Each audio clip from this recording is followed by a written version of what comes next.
আসসালামু আলাইকুম। আজকে একটা কিপ্যাড মোবাইলের কাজ করব। এক ভাই নিয়ে আসছে মোবাইলটা, তার হাত থেকে পড়ে যাওয়ার পর থেকে আর চালু হয় না। টেকনিশিয়ান বাইরে দেখাইছে, সে কাজ করছে, কিন্তু মোবাইলটা ওপেন হয় নাই। তা আমার কাছে নিয়ে আসছে, আমরা আজকে এই মোবাইলটার কাজ করব। মোবাইলটা খুলবো আগে।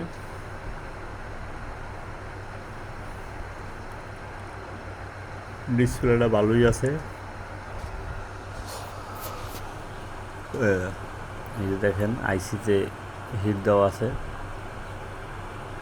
তা আমরা আগে কী করব, থিনার দিয়ে সুন্দর করে আইসির চারিপাশে হালকা করে পরিষ্কার করে নেব, কারণ দেখা যায় অনেক সময় রাং থাকে। দেখেন ব্যাটারি কানেক্টারটা নাই, যে আগে একটা ব্যাটারি কানেক্টার আমরা লাগাই নেব। ব্যাটারি কানেক্টারটা হয়তো সে তুলে ভালছে যে কোনো কারণে, আমরা লাগাইলাম। এই যে দেখেন পাওয়ার সাপ্লাই দিয়ে আমি চেক করতেছি, আইসি পাওয়ার আইসিটা পুরো হিট হয়, প্রচুর গরম। তা আমরা যা বুঝতে পারলাম যে আইসি থেকেই সমস্যা হয় সম্ভবত। আমরা একটু পেস্ট দিয়ে দেখবো আইসিটার উপরে। আইসি পুরা হিট, সম্ভবত পাওয়ার আইসিটাই প্রবলেম হয়েছে।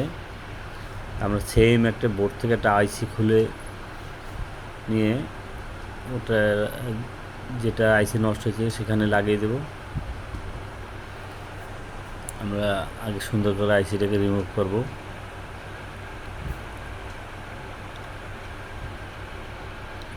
অনেক সময় ভুল আইসি লাগাবার কারণেও সে চালু হয় না, রান হয় না। খেয়াল রাখতে হবে আইসি যেন দুইটাই এক হয়। আমার কাছে একটা পুরোনো মাদারবোর্ড ছিল, সেটা থেকে আইসিটা নিলাম। আইসিটা সুন্দর করে লাগিয়ে যদি আইসি ভালো থাকে ইনশাল্লাহ এক চান্সই ওপেন হবে।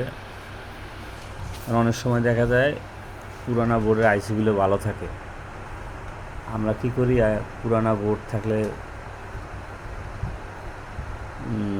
যারা আইসি বোর্ড কিনতে তাদেরকে দিয়ে দিই, কিন্তু অনেক সময় কিন্তু কাজে লাগে। আইসিটা লাগিয়ে নিলাম। তখন আইসি লাগাবার পর থিনার দিয়ে সুন্দর করে পরিষ্কার করে নিতে, হালকা করে, যাতে আবার কোনো ডায়েট না উঠে যায়।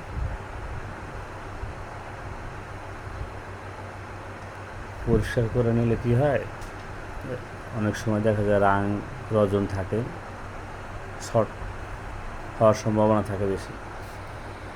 আমরা পাওয়ার সাপ্লাই দিয়ে চেক করবো, দেখব কী অবস্থা।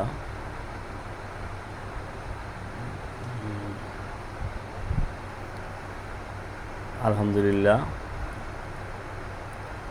আমাদের সেটটা রান হয়ে গেছে। যদি আপনি আইসি সঠিকভাবে চেঞ্জ করে করতে পারেন,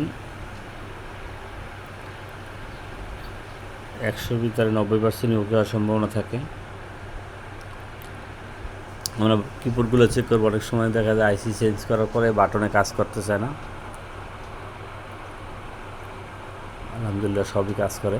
আমরা এখন মোবাইলটাকে একটি আইসির উপরে বক্সটা লাগাই দেব, যাতে সুন্দর দেখা যায়। বক্সটা ছিল না, আমি পুরান মাদারবোর্ডটা থেকে একটা আইসিটা বক্সটা উঠাইয়া এখন এটা ভিতরে লাগিয়ে দেবো, যাতে সুন্দর দেখা যায়। তারগুলি জয়েন করার সময় খেয়াল রাখতে হবে যে প্লাস মাইনাস ঠিক থাকে কি না, কারণ অনেক সময় উল্টো পাল্টা হলে স্পিয়ারগুলো শব্দ হয়, গ্যার গ্যার করে। আলহামদুলিল্লাহ আমাদের মোবাইলটা ওকে হয়েছে। আমরা এখন কিবোর্ডটি লাগাইয়া ফিটিং করে দিয়ে দেব। কিবোর্ডগুলো একটু লাগাবার আগে পরিষ্কার করে নিতে হবে, যাতে সুন্দর মতন কিবোর্ডটা কাজ করে। অনেক সময় কিবোর্ডগুলি উল্টো পাল্টা কাজ করলে পেপারটা যখন বেকা তারা হয়ে যায়, তখন হয়তো উল্টো পাল্টা কাজ করে। কাস্টমার মনে করে যে আমার মোবাইলটা ঠিক হয় না পরিপূর্ণভাবে। কিছু কিছু কাস্টমার আছে মানে ছোট কিছু হলেও বড়ভাবে ভাবে কিবোর্ডটা সুন্দর করে বসিয়ে নাটগুলো লাগাই দিতে হবে। অনেক রকম কাস্টমার আছে নাট লাগাই দেওয়ার পরেও আসে ভাই আমার নাট তো নাই, পড়ে যায় হয়তো, বলে যে নাট দোকানদার রাইখাতেছে। কিছু কাস্টমার আছে এরকম মানে ভুল ধারণা। এমনও কাস্টমার বলে যে দোকানদারের কাছে মোবাইল দিয়ে গেলে দোকানদার মোবাইল আইসি খুলে রেখে দেয়।